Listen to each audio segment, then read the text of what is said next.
അടുത്തായി നോക്കാൻ പോകുന്നത് ഇമ്പോർട്ടൻസ് ഓഫ് പ്ലാനിങ്.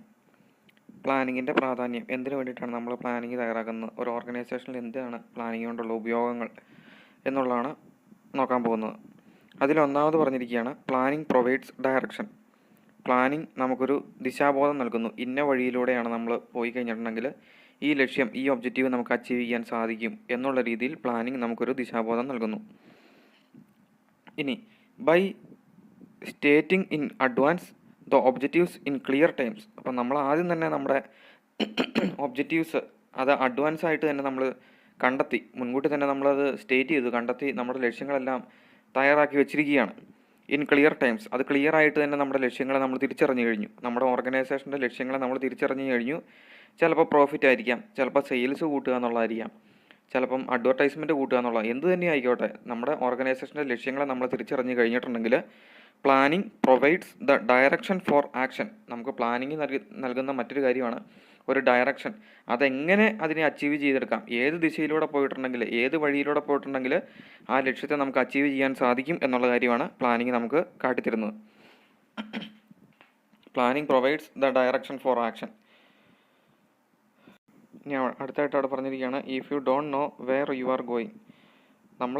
നമുക്ക് എങ്ങോട്ടാണ് പോകേണ്ടതെന്ന് നമുക്കറിയത്തില്ല എന്നുണ്ടെങ്കിൽ no road will take you there. നമ്മൾ ഒരു റോഡും അവിടെ നിങ്ങളെ എത്തിക്കില്ല. അപ്പം നമുക്കൊരു സ്ഥലത്തോട്ട് പോകണം എന്നുള്ള കൃത്യമായിട്ടൊരു ലക്ഷ്യങ്ങളും കാര്യങ്ങളും ഇല്ലെന്നുണ്ടെങ്കിൽ നമുക്ക് ആ ഒരു റോഡും നമ്മളെ അവിടെ എത്തിക്കില്ല എന്നുള്ള രീതിയിലാണ് പറഞ്ഞേക്കുന്നത്. എന്ന് പറഞ്ഞിട്ടുണ്ടെങ്കിൽ ഇത്രേ ഉള്ളൂ, നമുക്ക് കൃത്യമായിട്ടുള്ളൊരു ഒബ്ജക്റ്റീവ്സോ പ്ലാനിങ്ങോ ഒന്നുമില്ലെങ്കിൽ നമ്മളെ സംബന്ധിച്ചിടത്തോളം നമുക്കൊന്നും അച്ചീവ് ചെയ്യാനായിട്ട് സാധിക്കില്ല. ഒരു ഓർഗനൈസേഷനെ സംബന്ധിച്ചിടത്തോളം കൃത്യമായിട്ടുള്ള ലക്ഷ്യങ്ങളും ഒബ്ജക്റ്റീവ്സും അത് അച്ചീവ് ചെയ്യാനുള്ള പ്ലാനിങ്ങുകളോ കാര്യങ്ങളോ ഒന്നുമില്ലെങ്കിൽ ഒരിക്കലും അത് അച്ചീവ് ചെയ്യാനായിട്ട് സാധിക്കില്ല എന്നുള്ളൊരു മീനിങ്ങാണ് അവിടെ വന്നിട്ടുള്ളത്. എന്ത് തന്നെയായാലും ഒന്നാമത്തെ പോയിന്റിൽ പറഞ്ഞിട്ടുള്ളത് പ്ലാനിങ് പ്രൊവൈഡ് ഡയറക്ഷൻ, ഒരു ദിശാബോധം നമുക്ക് നൽകുകയാണ്. ഏത് രീതിയിലൂടെ പോയാൽ നമുക്കിതിനെ അച്ചീവ് ചെയ്യാൻ സാധിക്കും എന്ന് പ്ലാനിങ് വഴി നമുക്കത് കാട്ടിത്തരുന്നുണ്ട്. ഇനി രണ്ടാമത്തേതാണ് planning reduces the risk of uncertainty. ഇവിടെ പ്ലാനിങ് റെഡ്യൂസ് ചെയ്യുക, പ്ലാനിങ് വഴി കുറയ്ക്കുകയാണ്. എന്തിനാണ് കുറയ്ക്കാൻ സാധിക്കുന്നത്? The risk of uncertainty. ഇപ്പോൾ ഭാവിയിൽ എന്താണ് നടക്കാൻ പോകുന്നത് എന്നുള്ള ഒരു കാര്യത്തെപ്പറ്റി നമുക്ക് കൃത്യമായിട്ടുള്ളൊരു ധാരണയില്ല.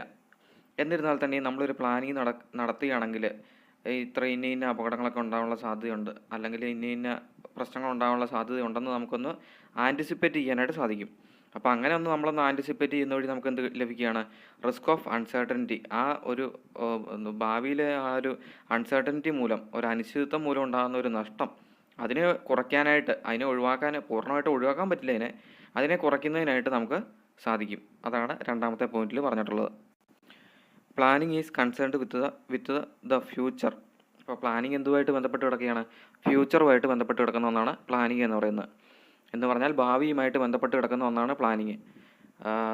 നാളെ അല്ലെങ്കിൽ 3 മാസത്തിന് ശേഷം എന്തൊക്കെ സംഭവിക്കാൻ പോകുന്നുണ്ട്, അപ്പോൾ അങ്ങനെയൊക്കെ സംഭവിച്ചു കഴിഞ്ഞാൽ എന്തൊക്കെ ചെയ്യണം എന്നുള്ള കാര്യങ്ങളാണ് നമ്മൾ പ്ലാനിങ് വഴി നമ്മൾ ചെയ്ത് തയ്യാറാക്കുന്നത്. അപ്പം planning is concerned with future. Planning എന്തുമായിട്ട് ബന്ധപ്പെട്ട് കിടക്കുകയാണ്? ഫ്യൂച്ചറുമായി ബന്ധപ്പെട്ട് കിടക്കുകയാണ്. Which is uncertain. ആ ഫ്യൂച്ചർ എന്ന് പറഞ്ഞാൽ എന്താണ്? അൺസേർട്ടൺ ആണ്, അത് നമുക്കറിയത്തില്ല. ഏകദേശം ഒരു രൂപമുണ്ട്, എന്നിരുന്നാൽ തന്നെയും ചില മാറ്റങ്ങൾ കൃത്യമായിട്ട് നമുക്കതിനെ പ്രവചിക്കാനായിട്ട് സാധിക്കില്ല. അപ്പം നമുക്കൊന്ന് ഊഹിക്കാം, ഇന്ന കാര്യങ്ങളൊക്കെ സംഭവിക്കാൻ സാധ്യതയുണ്ടെന്ന് പറഞ്ഞ് നമുക്കതിനെ ഊഹിക്കാൻ സാധിക്കും. അത് അൺസേർട്ടൺ ആണ്, കൃത്യമായിട്ട് നമുക്കതിനെ പ്രഡിക്റ്റ് ചെയ്യാനായിട്ട് സാധിക്കില്ല. Planning helps in reducing uncertainties. അപ്പോൾ പ്ലാനിങ് വഴി നമുക്ക് എന്ത് ചെയ്യാൻ സാധിക്കും?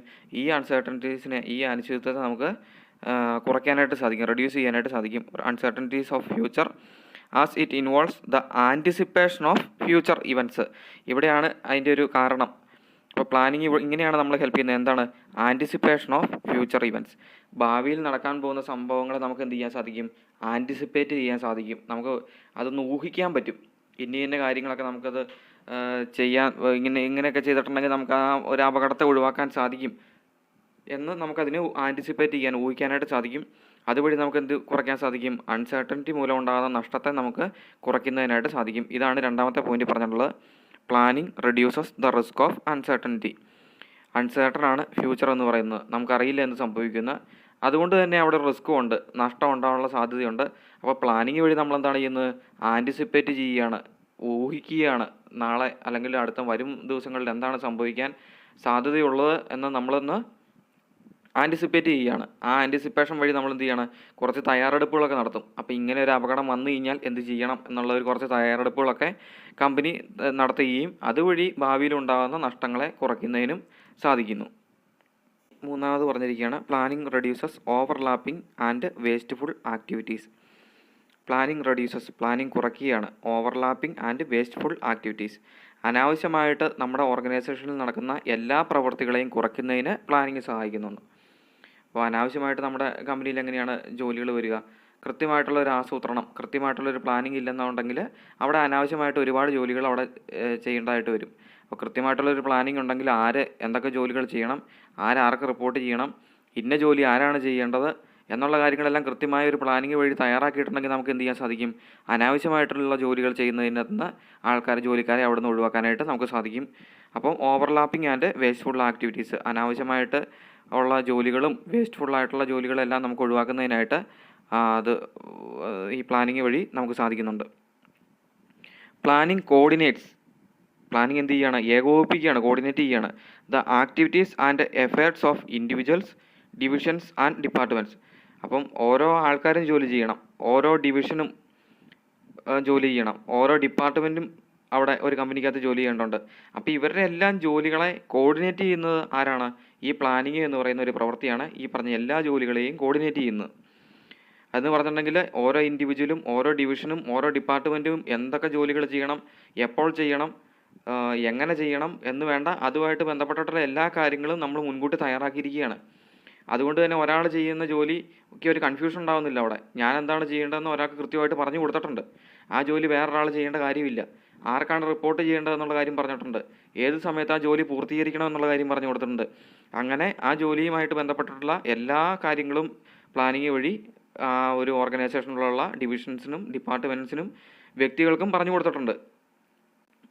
അതുകൊണ്ട് തന്നെ അതെന്തായിരിക്കണം, അവിടെ ആ ഒരു പ്രോസസ്സ് എന്ന് പറയുന്നത് അവിടെ കോർഡിനേറ്റ് ആയിരിക്കുകയാണ്.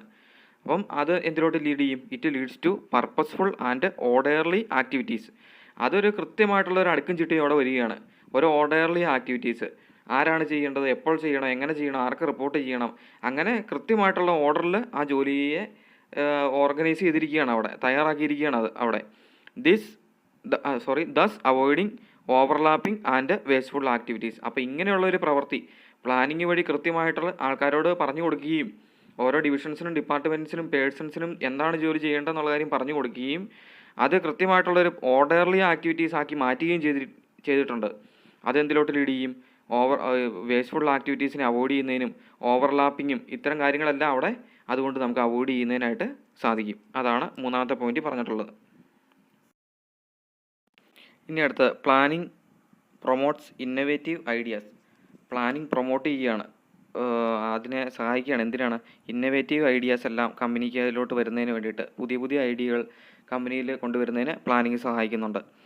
എങ്ങനെയാണെന്ന് നോക്കാം. Since planning is the first function of മാനേജ്മെൻറ്റിൻ്റെ ഏറ്റവും ആദ്യത്തെ ഫംഗ്ഷൻ എന്ന് പറയുന്നത് പ്ലാനിങ് ആണ്. ആദ്യം പ്ലാനിങ്, രണ്ടാമത് ഓർഗനൈസിങ്, സ്റ്റാഫിങ്, ഡയറക്റ്റിങ്, കൺട്രോളിങ്, അങ്ങനെയാണ് മാനേജ്മെൻറ്റിൻ്റെ ഫംഗ്ഷൻ പോകുന്നത്. അതിലാദ്യം ചെയ്യുന്ന കാര്യമാണ് പ്ലാനിങ് എന്ന് പറയുന്നത്. First function of management, new ideas can take the shape of concrete plans. അപ്പം ഒരു പ്ലാനിൻ്റെ രൂപത്തിൽ എന്താണ് വരുന്നത്, പുതിയ ഐഡിയകളാണ് വരുന്നത്. ജോലിക്കാരുടെ പുതിയ ഐഡിയകളും മറ്റുമാണ് ഈ പ്ലാനിൻ്റെ രൂപത്തിൽ വന്നുകൊണ്ടിരിക്കുന്നത്. Thus it aids innovative and creative thinking. അപ്പം ഇത് എയ്ഡ് എന്ന് പറഞ്ഞാൽ സഹായിക്കുകയാണ്. ഈ പ്ലാനിങ് സഹായിക്കുകയാണ്. എന്തിനാണ് സഹായിക്കുന്നത്, ഇന്നവേറ്റീവ് ആൻഡ് ക്രിയേറ്റീവ് തിങ്കിങ്. പുതിയതായിട്ടുള്ള ഇന്നവേറ്റീവായിട്ടുള്ള അല്ലെങ്കിൽ ക്രിയേറ്റീവായിട്ടുള്ള ആൾക്കാരുടെ ചിന്തകളെ, അവരുടെ ഐഡിയാസിനെ ഈ പറഞ്ഞിരിക്കുന്ന പ്ലാനിങ് വഴി അതിനൊരു രൂപം കൊടുക്കുകയും അത് ഇംപ്ലിമെൻറ്റ് ചെയ്യാനും സഹായിക്കുന്നുണ്ട്. അപ്പോൾ പ്ലാനിങ് എന്തിനെ പ്രൊമോട്ട് ചെയ്യുന്നുണ്ട്, ഇന്നവേറ്റീവ് ഐഡിയ, പുതിയ ഐഡിയകളെ പ്രൊമോട്ട് ചെയ്യുന്നതിന് പ്ലാനിങ് സഹായിക്കുന്നുണ്ട് എന്ന് പറഞ്ഞിട്ട് ഇത്രേ ഉള്ളൂ. ഈ പ്ലാനായിട്ട് രൂപപ്പെടുന്നത് എന്താണ്, പുതിയ ഐഡിയകളാണ് പ്ലാനായിട്ട് രൂപപ്പെടുന്നത്. അപ്പോൾ പ്ലാനിങ്ങിൻ്റെ സമയത്ത് ഉറപ്പായിട്ടും എന്ത് കിട്ടിയിരിക്കും, പുതിയ ഐഡിയകൾ കിട്ടിയിരിക്കും. അപ്പം പുതിയ ഐഡിയകളും ക്രിയേറ്റീവ് തിങ്കിങ്ങും ഒക്കെ ഉണ്ടാകുന്നതിന് പ്ലാനിങ് ഹെൽപ്പ് ചെയ്യുന്നുണ്ട്, അതിനെ എയ്ഡ് ചെയ്യുന്നുണ്ടെന്നുള്ളതാണ് ഇവിടെ പറഞ്ഞിട്ടുള്ളത്. ഇനി അടുത്ത പറഞ്ഞിരിക്കുകയാണ് പ്ലാനിങ് ഫെസിലിറ്റേറ്റ് ഡിസിഷൻ മേക്കിംഗ്. തീരുമാനങ്ങൾ എടുക്കുന്നതിന് ഒരു സഹായം കൊടുക്കുകയാണ് പ്ലാനിങ്. ഇപ്പോൾ ഓർഗനൈസേഷനിൽ ഏറ്റവും കൂടുതൽ വേണ്ട ഒരു കാര്യമാണ് ഈ ഡിസിഷൻ മേക്കിംഗ് എന്ന് പറയുന്നത്. ഏതൊരു മാനേജറുടെയും ഒരു പ്രധാനപ്പെട്ട ഒരു സ്കില്ല് അല്ലെങ്കിൽ ക്വാളിറ്റി എന്ന് പറയുന്നത് ഡിസിഷൻ മേക്കിങ്ങിനുള്ള ഒരു സ്കില്ലാണ്. കൃത്യമായിട്ടുള്ള തീരുമാനങ്ങൾ എടുത്തെങ്കിൽ മാത്രമാണ് ആ ഒരു പദ്ധതിയെ വിജയത്തിലെത്തിക്കാനായിട്ട് സാധിക്കുകയുള്ളൂ. അപ്പം അത്തരത്തിലുള്ള ഒരു ഡിസിഷൻ മേക്കിങ്ങിനെ ആര് ഹെൽപ്പ് ചെയ്യുന്നുണ്ട്? പ്ലാനിങ് ഹെൽപ്പ് ചെയ്യുന്നുണ്ട്. എങ്ങനെയാണെന്ന് നോക്കാം. Planning involves searching for various alternative. അപ്പോൾ പ്ലാനിങ്ങിൻ്റെ അകത്ത് ഉൾപ്പെട്ടിട്ടുള്ള ഒരു കാര്യമാണ്, പ്ലാനിങ് ചെയ്യുന്ന സമയത്ത് തന്നെ അതിൻ്റെ അകത്തുള്ള ഒരു കാര്യമാണ് പല വഴികളെ കണ്ടെത്തുക, പല വഴികളെ തേടുക. ഇപ്പോൾ ഒരു ഒബ്ജക്റ്റീവ്, ഒരു ലക്ഷ്യം അച്ചീവ് ചെയ്യുന്നതിനായിട്ട് ഒരു പ്ലാൻ ചെയ്യുകയാണെങ്കിൽ നമുക്ക് ആ ലക്ഷ്യം അച്ചീവ് ചെയ്യാനായിട്ട് പല വഴികൾ നമ്മുടെ മുമ്പിലോട്ട് വഴി തെളിഞ്ഞിരിക്കും. ഒരുപാട് വഴികൾ അതിൻ്റെ മുമ്പിലോട്ട് തെളിഞ്ഞിരിക്കും. ഇപ്പം ഉദാഹരണത്തിന് നിങ്ങളുടെ ജീവിതവുമായിട്ട് ബന്ധപ്പെട്ട ഒരു ഉദാഹരണം നിങ്ങളൊന്ന് ആലോചിക്കുക. അപ്പം ഒരു ലക്ഷ്യമുണ്ട് നിങ്ങൾക്ക്, ആ ലക്ഷ്യം അച്ചീവ് ചെയ്യാനായിട്ട് നിങ്ങളുടെ മുമ്പിലോട്ട് പല വഴികൾ ചിലപ്പോൾ വന്നിരിക്കും. ആ പല വഴികളെയും പിന്നെ നമ്മൾ എന്ത് ചെയ്യണം? ഇവാലുവേറ്റിംഗ് ദം, അതിനെപ്പറ്റി ഓരോ വഴിയെപ്പറ്റി നമ്മൾ കൃത്യമായിട്ട് പഠിക്കണം. Evaluating them and accepting the best one. അപ്പോൾ ഓരോ വഴികളെപ്പറ്റിയും നമ്മൾ കൃത്യമായിട്ട് അതിനെപ്പറ്റി പഠനം നടത്തുകയും അതിൽ ഏറ്റവും ബെസ്റ്റായിട്ടുള്ള ഒരു വഴി തിരഞ്ഞെടുക്കുകയാണ് ഡിസിഷൻ മേക്കിങ്ങിൻ്റെ സമയത്ത് ചെയ്യുന്നത്. അപ്പം നമ്മുടെ ജീവിതത്തിലെ കാര്യം ഞാൻ പറഞ്ഞു, നിങ്ങൾക്കൊരു ലക്ഷ്യമുണ്ട്, അത് അച്ചീവ് ചെയ്യാനായിട്ട് നിങ്ങളുടെ മുമ്പിൽ പല വഴികളുണ്ട്. അപ്പോൾ ആ പല വഴികളെയും നിങ്ങൾ ഇവാലുവേറ്റ് ചെയ്യുകയും ഏറ്റവും ബെസ്റ്റായിട്ടുള്ള ഒരു വഴിയെ തിരഞ്ഞെടുക്കുകയാണ് നമ്മൾ ചെയ്യുന്നത്. എന്ന് പറഞ്ഞ പോലെ തന്നെ ഒരു ഓർഗനൈസേഷനിൽ അവരുടെ ഒബ്ജക്റ്റീവ്, അവരുടെ ലക്ഷ്യങ്ങൾ അച്ചീവ് ചെയ്യുന്നതിനായിട്ട് പല വഴികൾ അവരുടെ മുമ്പിൽ തെളിയുകയും ആ എല്ലാ വഴികളെപ്പറ്റിയും പഠിക്കുകയും പ്ലാനിങ്ങിൻ്റെ സമയത്ത് എല്ലാ വഴികളെപ്പറ്റി പഠിക്കുകയും അതിനകത്തുനിന്ന് ഏറ്റവും ബെസ്റ്റായിട്ടുള്ള ഒരു വഴി തിരഞ്ഞെടുക്കുകയാണ് ഡിസിഷൻ മേക്കിങ്ങിൻ്റെ സമയത്ത് പ്ലാനിങ് വഴി ചെയ്യുന്നത്. അപ്പം thus planning gives necessary guidelines for effective decision making. അപ്പം ഒരു എഫക്റ്റീവായിട്ടുള്ള ഒരു ഡിസിഷൻ മേക്കിംഗ് എടുക്കുന്നതിൽ ഏറ്റവും റിസൾട്ട് കിട്ടുന്ന ഒരു ഡിസിഷൻ മേക്കിങ്ങിലോട്ട് വരണമെങ്കിൽ അവിടെ എന്ത് ചെയ്യണം? Planning gives necessary guide lines. Planning വഴി അതിന് വേണ്ട എല്ലാ മാർഗ്ഗനിർദ്ദേശങ്ങളും കൊടുക്കുന്നുണ്ട്. അപ്പോൾ പ്ലാനിങ്ങിൻ്റെ സമയത്ത് എന്താണ് മാർഗ്ഗനിർദ്ദേശങ്ങൾ? പ്ലാനിങ് ചെയ്യുന്ന സമയത്ത് ആ ഒരു ഒബ്ജക്റ്റീവ് അച്ചീവ് ചെയ്യുന്നതിനായിട്ട് പല ഓൾട്ടർനേറ്റീവ് നമ്മുടെ മുമ്പിൽ തെളിയുന്നുണ്ട്, ഒരു കമ്പനിയുടെ മുമ്പിൽ തെളിയുന്നുണ്ട്. ആ എല്ലാ ഓൾട്ടർനേറ്റീവിനെ പറ്റിയും കൃത്യമായിട്ട് പഠിക്കുകയും ഏറ്റവും ബെസ്റ്റായിട്ടുള്ള ഒരു ഓൾട്ടർനേറ്റീവ് തിരഞ്ഞെടുക്കുകയാണ് പ്ലാനിങ്ങിൻ്റെ സമയത്ത് ചെയ്യുന്നത്. അത് ഡിസിഷൻ മേക്കിങ്ങിനെ വളരെ നല്ല രീതിയിൽ ഹെൽപ്പ് ചെയ്യുന്നുണ്ട് എന്നുള്ള കാര്യമാണ് ഇവിടെ പറഞ്ഞിട്ടുള്ളത്. ഇനി ഏറ്റവും അവസാനമായിട്ട് പറഞ്ഞിരിക്കുകയാണ് planning establishes standard for controlling. ഇനി അവിടെ നോക്കാം. Planning clearly specify the standards or target to be achieved. അവിടെ പറഞ്ഞിരിക്കുകയാണ് പ്ലാനിങ് ചെയ്യുന്ന സമയത്ത് തന്നെ കൃത്യമായിട്ട് അവിടെ പറഞ്ഞിട്ടുണ്ട് എന്തൊക്കെ ടാർഗറ്റുകളാണ് നമ്മൾ അച്ചീവ് ചെയ്യേണ്ടത്. അപ്പോൾ പ്ലാനിങ് എന്ന് പറഞ്ഞാൽ ഞാൻ പറഞ്ഞു ഫ്യൂച്ചറുമായിട്ട് ബന്ധപ്പെട്ട് കിടക്കുന്ന ഒന്നാണ്. അപ്പം അവിടെ എന്തൊക്കെ സ്റ്റാൻഡേർഡ്, എന്തൊക്കെ ടാർഗറ്റുകൾ നമ്മൾ അച്ചീവ് ചെയ്യണം എന്നുള്ള കാര്യമാണ് അവിടെ പറഞ്ഞിട്ടുള്ളത്, പ്ലാനിങ്ങിൻ്റെ സമയത്ത് പറഞ്ഞിട്ടുള്ളത്. ഈ സ്റ്റാൻഡേർഡ് അല്ലെങ്കിൽ ടാർഗറ്റ്, അതിന് നമുക്കൊരു എക്സാമ്പിൾ എടുക്കാം. 30 ദിവസമുണ്ട്. 30 ദിവസം കൊണ്ട് 30 ലക്ഷം രൂപയുടെ സെയിൽസ് കൂട്ടുക എന്നുള്ളതാണ് ടാർഗറ്റ് അല്ലെങ്കിൽ സ്റ്റാൻഡേർഡ് എന്ന് പറയുന്നത്. ആ ടാർഗറ്റിനെയാണ് നമ്മൾ എന്ത് വിളിക്കുന്നത്? സ്റ്റാൻഡേർഡ് എന്ന് വിളിക്കുന്നത്. അപ്പം അത് നമ്മൾ ആ സ്റ്റാൻഡേർഡ് അല്ലെങ്കിൽ ടാർഗറ്റ് എപ്പോഴാണ് ഫിക്സ് ചെയ്യുന്നത്? പ്ലാനിങ്ങിൻ്റെ സമയത്ത് തന്നെ നമ്മൾ എന്ത് സെറ്റ് ചെയ്തിട്ടുണ്ട്? ടാർഗറ്റ് അല്ലെങ്കിൽ സ്റ്റാൻഡേർഡ് സെറ്റ് ചെയ്തിട്ടുണ്ട്. നമ്മൾ പ്ലാൻ ചെയ്യുകയാണ് 30 ദിവസം കൊണ്ട് 30 ലക്ഷം രൂപയുടെ സെയിൽസ് കൂട്ടുക എന്നുള്ളതാണ് നമ്മുടെ സ്റ്റാൻഡേർഡ് അല്ലെങ്കിൽ ടാർഗറ്റ്. അത് നമ്മൾ പ്ലാനിങ്ങിൻ്റെ സമയത്ത് തന്നെ ആ സ്റ്റാൻഡേർഡ് അല്ലെങ്കിൽ ടാർഗറ്റ് നമ്മൾ സെറ്റ് ചെയ്തു. ഇനി നമ്മൾ എന്താണ് ചെയ്യാൻ പോകുന്നത്? എങ്ങനെ 30 ലക്ഷം രൂപയുടെ സെയിൽസ് കൂട്ടാം, ഓരോ ദിവസവും ഓരോ ലക്ഷം രൂപയുടെ സെയിൽസ് വെച്ച് കൂട്ടുക. അതാണ് അവിടെ പ്ലാനിങ്ങിൻ്റെ സമയത്ത് നമ്മൾ തീരുമാനിച്ചിട്ടുള്ളത്. ഓരോ ദിവസവും ഓരോ ലക്ഷം രൂപയുടെ ടാർഗറ്റ് അച്ചീവ് ചെയ്യുക. അപ്പം ഈ ഓരോ ദിവസവും ഓരോ ലക്ഷം രൂപയുടെ സെയിൽസ് കൂട്ടുക എന്നുള്ളത് ഏത് സമയത്ത് നമ്മൾ ഫിക്സ് ചെയ്തു? ഈ പ്ലാനിങ്ങിൻ്റെ സമയത്ത് ഫിക്സ് ചെയ്തു. അങ്ങനെ 30 ദിവസം കൊണ്ട് 30 ലക്ഷം രൂപയുടെ സെയിൽസ് കൂട്ടുക എന്നുള്ളതാണ് ടാർഗറ്റ്. അപ്പം ഇവിടെ പറഞ്ഞിരിക്കുകയാണ് planning clearly specify the standards or target to be achieved. നമ്മൾ അച്ചീവ് ചെയ്യേണ്ട സ്റ്റാൻഡേർഡ് അല്ലെങ്കിൽ ടാർഗറ്റ് ആരാണ് സ്പെസിഫൈ ചെയ്യുന്നത്? ക്ലിയറായിട്ട് പ്ലാനിങ് ആണ് സ്പെസിഫൈ ചെയ്യുന്നത്, കൃത്യമായിട്ട് പറഞ്ഞു കൊടുക്കുന്നത്. ഇനി evaluation of performance against the pre determined standard is the essence of control. അപ്പം നമുക്ക് ഇനി അടുത്തായിട്ട് വേണ്ട ഒരു കാര്യമാണ് കൺട്രോളിങ് എന്ന് പറഞ്ഞിട്ടുണ്ടെങ്കിൽ ഇത്രേ ഉള്ളൂ. നമ്മൾ ഈ പറഞ്ഞേക്കുന്ന മുൻകൂട്ടി തീരുമാനിച്ചേക്കുന്ന ടാർഗറ്റ് അച്ചീവ് ചെയ്യണമെന്നുണ്ടെങ്കിൽ എന്ത് ചെയ്യണം? ഈ കൃത്യമായിട്ട് അതിനെ കൺട്രോൾ ചെയ്തെങ്കിൽ, ഇംപ്ലിമെൻറ്റ് ചെയ്തെങ്കിൽ മാത്രമാണ് അതിനെ നമുക്ക് അച്ചീവ് ചെയ്യാൻ സാധിക്കുകയുള്ളൂ. ഇപ്പോൾ ഒരു 30 ദിവസം കൊണ്ട് 30 ലക്ഷം രൂപയുടെ സെയിൽസ് കൂട്ടുക എന്നുള്ളതാണ് നമ്മുടെ ലക്ഷ്യം. അപ്പോൾ അതിനായിട്ട് നമ്മൾ തയ്യാറാക്കുന്ന സ്ട്രാറ്റജി, തന്ത്രം എന്ന് പറയുന്നത് ഓരോ ദിവസവും ഓരോ ലക്ഷം രൂപയുടെ സെയിൽസ് കൂട്ടുക എന്നുള്ളതാണ്. അങ്ങനെയാണെങ്കിൽ 30 ലക്ഷം രൂപയുടെ സെയിൽസ് നമുക്ക് കൂട്ടാനായിട്ട് സാധിക്കും. അപ്പം അത് കൃത്യമായിട്ട് നടക്കുന്നുണ്ടോ എന്നുള്ള കാര്യം, അതിനെയാണ് ഇവാലുവേഷൻ ഓഫ് പെർഫോമൻസ് എന്ന് പറയുന്നത്. ഓരോ ദിവസവും അതിനെ മോണിറ്റർ ചെയ്യുക. ഒന്നാമത്തെ ദിവസം നടന്നു, രണ്ടാമത്തെ ദിവസം നടന്നു, മൂന്നാമത്തെ ദിവസം എത്ര രൂപയായി പോയി? 90,000 രൂപയുടെ സെയിൽസ് നടന്നുള്ളൂ. അപ്പം നമ്മൾ പ്ലാനിങ് ചെയ്ത പോലെ തന്നെ ചെയ്യാൻ പറ്റിയോ? ഇല്ല. അപ്പം അതിൻ്റെ കാരണം കണ്ടുപിടിക്കുക. എന്തുകൊണ്ടാണ് 90,000 രൂപയായി പോയത്? അപ്പോൾ അത് ചിലപ്പോൾ അതിന് വേണ്ടിയിട്ട് പിറ്റേ ദിവസം അപ്പോൾ നമ്മൾ എന്ത് ചെയ്യണം? ഒരു 10,000 രൂപയുടെ സെയിൽസോടെ കൂട്ടാനായിട്ട് ശ്രദ്ധിക്കുക. അപ്പോൾ അതിന് വേണ്ടിയിട്ട് അഡ്വർടൈസ്മെൻറ്റ് കൂട്ടുകയോ എംപ്ലോയിക്ക് ട്രെയിനിങ് കൊടുക്കുകയോ അങ്ങനെ എന്തും ആയിക്കോട്ടെ, ആ ഒരു ഇവാലുവേഷൻ്റെ സമയത്ത് പെർഫോമൻസിനെ ഇവാലുവേറ്റ് ചെയ്യുന്ന സമയത്ത് എന്തെങ്കിലും ഒരു ക്രമക്കേട് കണ്ടിട്ടുണ്ടെങ്കിൽ അത് തിരുത്താനായിട്ട് വേണ്ട നടപടികൾ സ്വീകരിക്കുക അതിൻ്റെ അകത്ത്. അപ്പം അതാണ് ഇവിടെ പറഞ്ഞിരിക്കുന്നത്. Evaluation of performance against the pre determined standard is the essence of control. അപ്പോൾ കൺട്രോളിൻ്റെ എസൻസ് എന്ന് പറയുന്നത് ഈ മുൻകൂട്ടി തീരുമാനിച്ചേക്കുന്ന സ്റ്റാൻഡേർഡ് പ്രകാരം കാര്യങ്ങൾ നടക്കുന്നുണ്ടോ ഇല്ലയോ എന്നുള്ള ഇവാലുവേഷനാണ് കൺട്രോളിൻ്റെ എസൻസ് എന്ന് പറയുന്നത്. അപ്പം ഈ ഒരു കൺട്രോളിങ് കൃത്യമായിട്ട് ചെയ്യണമെങ്കിൽ നമ്മൾ എന്ത് ചെയ്തിരിക്കണം? ആദ്യം തന്നെ പ്ലാനിങ് വഴി സ്റ്റാൻഡേർഡ് ഫിക്സ് ചെയ്യണം. സ്റ്റാൻഡേർഡ് ഫിക്സ് ചെയ്തെങ്കിൽ മാത്രമല്ല നമുക്കതിന് ഇവാലുവേറ്റ് ചെയ്യാൻ സാധിക്കുകയുള്ളൂ. അപ്പം ടാർഗറ്റ് ഇല്ല എന്നുണ്ടെങ്കിൽ നമുക്കതിന് ഇവാലുവേറ്റ് ചെയ്യേണ്ട കാര്യമുണ്ടോ? ഓരോ ദിവസവും കുറേ സെയിൽസ് നടക്കുന്നു, അതിൻ്റെ കണക്ക് കൂട്ടി കുറച്ച് വെക്കുക, അത് അത്ര മാത്രമേ ചെയ്യേണ്ടതുള്ളൂ. പക്ഷേ നമ്മൾ പ്ലാനിങ് വഴി സ്റ്റാൻഡേർഡും ടാർഗറ്റും സെറ്റ് ചെയ്തതുകൊണ്ട് നമുക്ക് എന്ത് ചെയ്യാൻ സാധിക്കുന്നുണ്ട്? അതിനെ ഇവാലുവേറ്റ് ചെയ്യാൻ സാധിക്കുന്നുണ്ട്, എല്ലാ ദിവസവും പരിശോധിക്കാൻ സാധിക്കുന്നുണ്ട്. ഒരു ദിവസം ടാർഗറ്റ് പ്രകാരം 1,00,000 രൂപയുടെ സെയിൽസ് നടന്നില്ലെങ്കിൽ അത് കൂട്ടാനുള്ള നടപടികൾ സ്വീകരിക്കാൻ നമുക്ക് സാധിക്കും. എന്തുകൊണ്ടാണ്?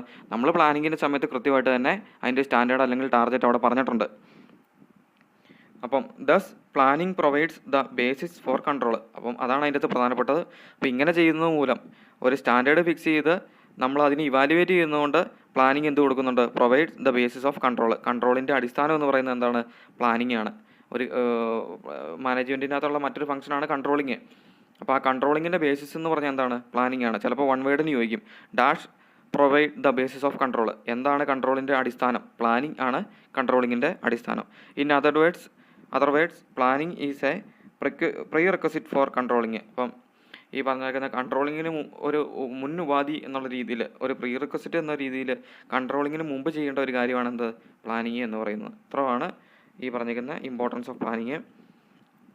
ഒന്നാമതൊരു ദിശാബോധം നൽകുന്നു, ഏത് രീതിയിലാണ് ജോലി ചെയ്യേണ്ടതെന്നുള്ള ഒരു ഡയറക്ഷൻ കൊടുക്കുന്നുണ്ട്.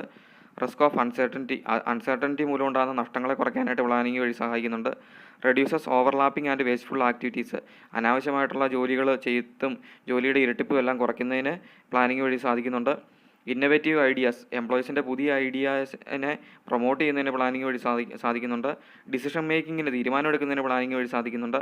എസ്റ്റാബ്ലിഷ് സ്റ്റാൻഡേർഡ് ഫോർ കൺട്രോളിങ് ചെയ്യുന്നതിന് ഒരു സ്റ്റാൻഡേർഡ് കൊടുക്കുന്നതിന് പ്ലാനിങ് വഴി സാധിക്കുന്നുണ്ട്.